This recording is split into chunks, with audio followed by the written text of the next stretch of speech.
Colonel Shubhankar Mishra, इस cease fire की खबर आने के बाद आपका पहला कमेंट और साथ में ये सवाल भी मेरा, क्या डोनाल्ड ट्रंप पर भरोसा करना फिलहाल ईरान अफोर्ड कर पाएगा?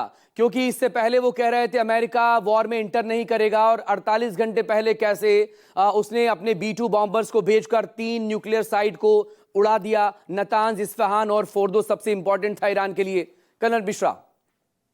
मकसूद जी, गुड मॉर्निंग। देखिए, यूएस पहले भी हमने इस बारे में बात की थी कि अपनी क्रेडिबिलिटी के सबसे बुरे दौर में, तो यूएस क्या कह रहा है और प्रेसिडेंट ट्रंप क्या कह रहे हैं, इनकी बात पर अभी कोई भी चीजें मतलब पूरे भरोसे के साथ नहीं कही जा सकती हैं।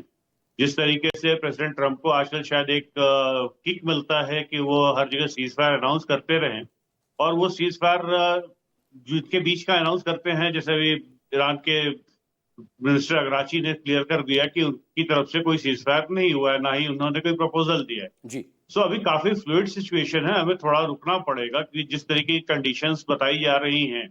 ईरान का कहना है कि इजराइल की तरफ से सीज फायर वायलेशन हो रहा है, इजराइल का कहना है ईरान ने मिसाइल्स फायर किए हैं, और इन दोनों के बीच में सच कहाँ है वो थोड़ा सा दबा हुआ है। तो थोड़ा समय निकलने दीजिए, शायद 12-1 बजे तक चीजें क्लियर हों। अभी तो ये मतलब एक लग रहा है कि जिस तरीके से कल ईरान ने कतर में यूएस एसेट्स को निशाना बनाया, और जो इसका अब फर्दर फैलना था मिडिल ईस्ट में, क्योंकि पहले भी हमने इस बारे में बात की थी कि ईरान इस युद्ध में अकेला रहेगा, कोई भी गल्फ कंट्री उसके साथ खड़ी नहीं होगी, और होता हुआ वही दिखा। तो जब कतर पे और जॉर्डन पे अगला निशाना शायद जॉर्डन होता, सऊदी होता, और वहां पे जो यूएस एसेट्स थे वहां पे ईरान की तरफ से हमला किया जाता जी। तो चीजें जिस तरीके से एस्केलेट होनी थी, गल्फ कंट्रीज को, बाकी कंट्रीज को आना ही था उस बीच बचाव करने के लिए। और एक जो वाया मीडिया निकाला गया, इजराइल की तरफ से कहा गया कि हमारा जो एम था वो पूरा हो गया।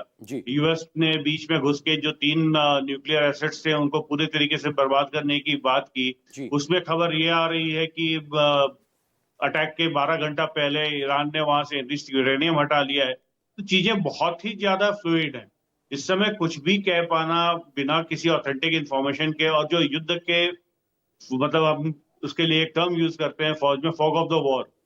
इस फॉग ऑफ द वॉर में कुछ भी कह पाना बहुत ही मुश्किल है, बिकॉज सच्चाई कोई भी देश इस समय नहीं बताएगा। हर कोई अपना ही नैरेटिव चला रहा होगा, और थोड़ा वेट करना बेहतर होगा कि मतलब अगर 4-5 घंटे दोनों साइड से कुछ ना हो तो जाके कहें कि हाँ युद्ध विराम हो गया है। यानी कि जिस 6 घंटे का जिक्र डोनाल्ड ट्रंप अपने इस सोशल मीडिया पोस्ट पर कर रहे हैं कि अगले 6 घंटे के बाद से ये लागू हो जाएगा, यानी कि शुरुआत के 6 घंटे तक वेट एंड वॉच की कंडीशन है। लेकिन कर्नल मिश्रा, प्लीज जरा इसे बताइए, जो हालात बदले हैं तेजी से, ये फ्रेश अटैक्स जिस तरह से हो रहे हैं, और अमेरिकी मीडिया की तरफ से कभी हवा में कोई खबर बाहर आती नहीं है, चाहे वो न्यूयॉर्क टाइम्स हो या वॉल स्ट्रीट जर्नल हो या ब्लूमबर्ग है, तीनों ने अलग अलग वक्त में ये कहा था। एक ने कहा था कि इस हफ्ते के आखिर में अटैक हो सकता है, और देखिए संडे की सुबह में अटैक कर दिया।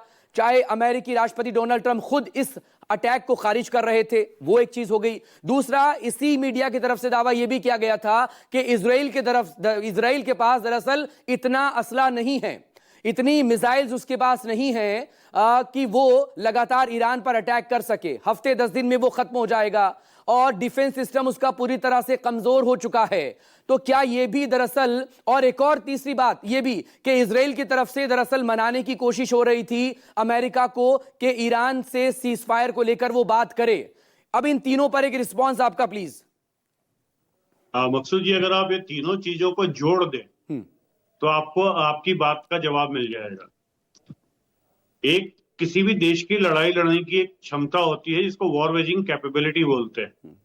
कोई भी असला जो है वो अनलिमिटेड नहीं होता जी। और इस युद्ध में ईरान की तरफ से मिसाइल्स का सहारा लिया गया, वहीं इजराइल की तरफ से पारंपरिक रूप से एयरफोर्स का सहारा लिया गया।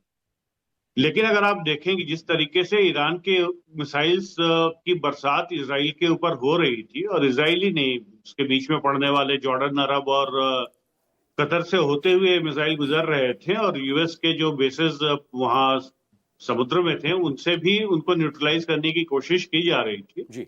और जो इनिशियल एक असेसमेंट था हम लोगों के पास कि ईरान के पास मीडियम रेंज के तकरीबन 2000 के आसपास मिसाइल हैं, वो ग्रॉसली अंडर वैल्यूड था।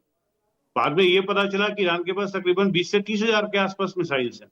तो ये जो मिसाइल्स की फिगर बाद में निकल के आई, उसकी वजह से ये हुआ कि ईरान के पास कैपेबिलिटी है कि वो काफी दिनों तक मिसाइल्स फायर कर सकता है। जी ईरान की तरफ से बयान भी आया कि अगर वो 100 मिसाइल हर रोज फायर करे तो 200 मिसाइल हर रोज फायर करे तो 100 मिसाइल 100 दिनों तक लड़ाई चल सकती है। जी तो ये जो चीजें थी, ये एक तरह से खुल के आ रही थी कि इजराइल की जो वॉर वेजिंग कैपेबिलिटी है वो एक सीमा से ज्यादा खींच नहीं सकती और है। वो अब बिना अमेरिकी सपोर्ट के आगे चल नहीं सकती। बिल्कुल, और अमेरिकी सपोर्ट उसमें बीच में आने का मतलब था, एक सीमा से ज्यादा अगर अमेरिका खुल के सामने आता तो वहां पे फिर रूस और चीन को भी सोचना पड़ता कि यहाँ पे क्या करना है। जी और इसके काफी भयंकर जो दुष्परिणाम बोल लीजिए या उसका जो जियोपॉलिटिकल इम्पैक्ट होता वो काफी बड़ा होता।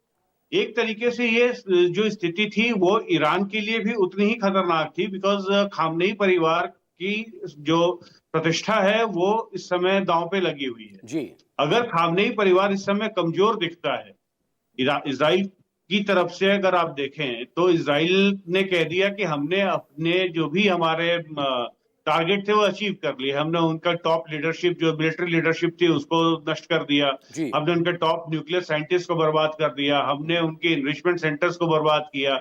और न्यूक्लियर एसेट्स जो थे वो अमेरिका के B-52 बॉम्बर्स के अटैक के बाद वो बर्बाद हो गए। जी तो जो स्टेटेड एम था यूएस का और इजराइल का वो क्लियर हो चुका था।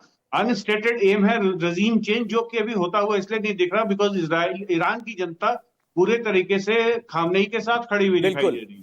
जी और जो मुझे जो लगता है वो ये है कि अल्टीमेट एम ये है, जिसकी वजह से पाकिस्तान को भी चारा डाला गया है और यूएस अभी पाकिस्तान को झेल रहा है, बिल्कुल वो है ग्रेटर बलूचिस्तान बना के उस जी बलूचिस्तान के जो रिसोर्सेज हैं जी उसके ऊपर।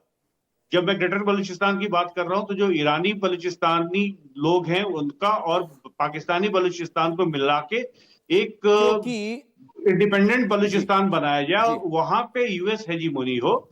ईरान के अंदर शाह को बिठा के एक डमी लोकतंत्र बनाई जाए, जिस तरीके से यूएस हर जगह रिजीम चेंज करता है। जी क्योंकि अगर आप इसको चाइना के साथ जोड़ें, चाइना का जिस तरीके से रियर अर्थ के ऊपर कंट्रोल करके रियर अर्थ मेटल्स पे वो जी दुनिया की नकेल कस रहा जी है, तो अमेरिका को एक ऑल्टरनेटिव चाहिए और वो ऑल्टरनेटिव है बलूचिस्तान में। जी तो शायद ये सारा कुछ अभी अगले 15-20 दिन या 2-4 महीने में फैन आउट हो कि पाकिस्तान चले डिसइंटीग्रेट हो या। कर्नल मिश्रा, हाँ बहुत बताइए। माफी के साथ आपको रोकना चाहूंगा।